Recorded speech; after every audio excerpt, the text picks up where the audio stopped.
DJ Ferris. The Chicago, nigga. It's the real one. Hit me. Only one is pulling shit the fuck up. Let's get a sports talk. Welcome back. Matt and Zach still in the house. It is crunch time here on The Jump. Cleveland.com reporting the Cavs will hold an in-person workout with Obi Toppin. They hold the number 5 pick. ESPN.com currently has Toppin as the 6th-ranked prospect in the draft, but he's played at Dayton, Matt. Would he be a good fit for the Cavs with the number 5 pick? Home ties, but that's a lot of pressure. You know, last time they picked someone from out that way, who he was and what he's still doing. So, solid pick for them, obviously, but he's going to have big shoes to fill. They need talent that's anything but a small guard. They got the small guard thing done with Colin Sexton, Darius Garland. We're in Mr.Reaction information season. There's going to be a lot of rumblings. All we got is time for rumors and rumblings. The top of the draft is going to be super interesting. This is why, again, maybe move the draft like 7 to 10 days earlier. Just saying. Anyway, all right, guys. I feel like he's a good fit. I think that's what they need. They need a explosive small forward at that position to go around Drummond, Love, Saxton, Garland. I feel like that'd be a good fit for the Cavs. Let's move on to Gordon Hayward. We don't know if he will pick up his $34 million player option. Hasn't stopped the trade rumors. Ian Begley has reported the Pacers are interested in acquiring Hayward from the Celtics.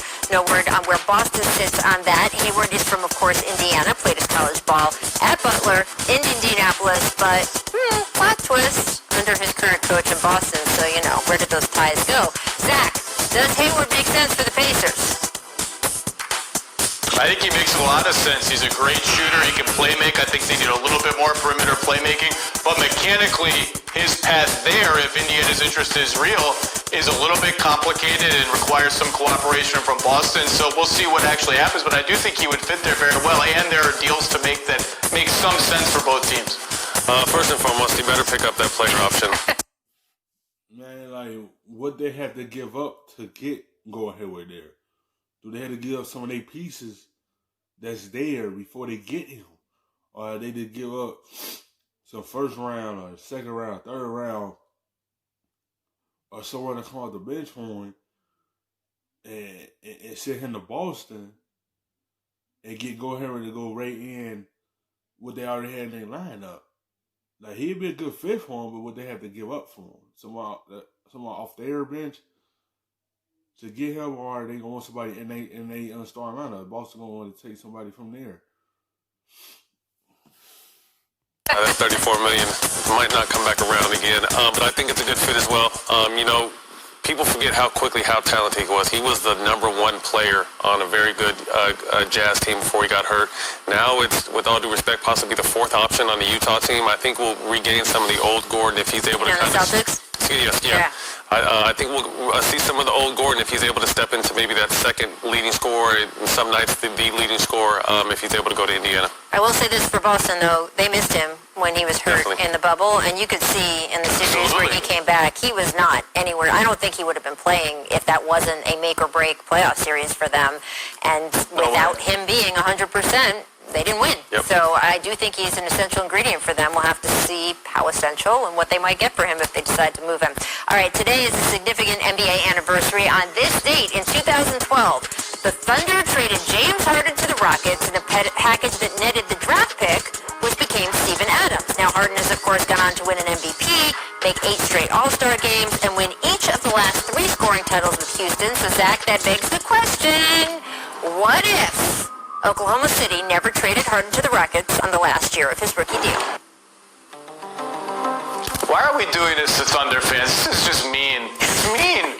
I do think there would have come a time when all 3 of them, when one of those 3, Kevin Durant, Russell Westbrook, or Harden, would have said, you know what, I'm ready for a bigger role, the kind of role James has had in Houston. I do think, though, if they kept it together a few more years, obviously it increases their chances of winning a ring.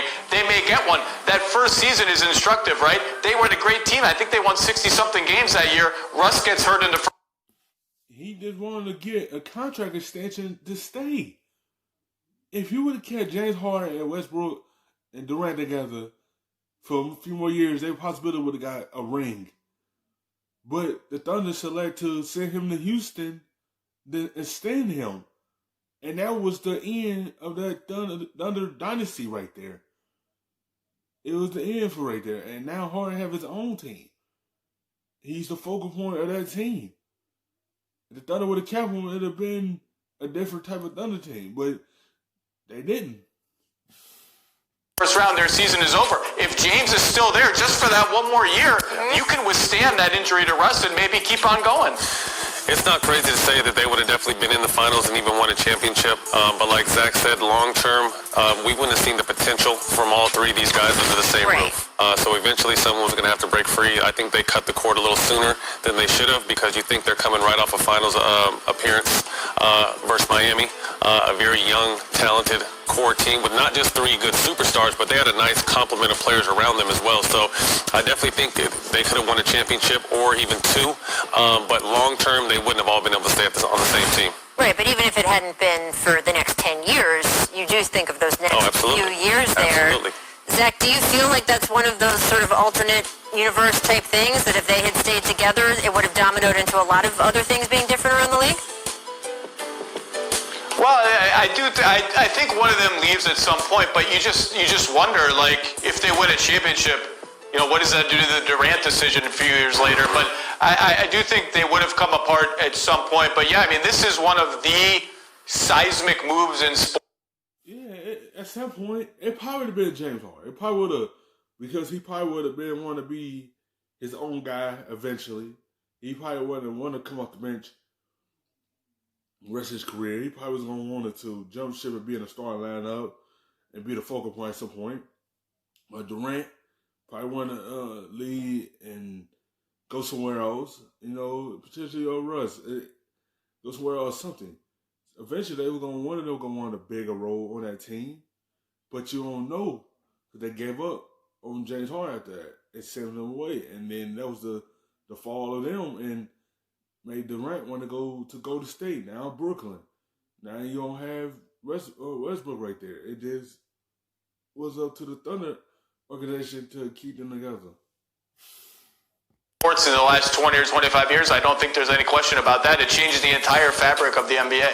First of all, hats off to management because, that was through drafting. They did a great job building that team. Like I said, I think they cut it a little too short. And then knowing all these guys' games now and personalities now, how long could they really have lasted? Was there something there that possibly prompted them to change, trade James early on? So there's too much unknown, but they definitely would have been playing into June back then if they would have kept that team together. It really is amazing drafting, and some of those same key players are, of course, still at the helm in Oklahoma City, where they will have the opportunity to do all kinds of new drafting because they own, I think, everybody in the league's picks for the next 10 years. So it's good. They're just going to be going after it themselves over and over again.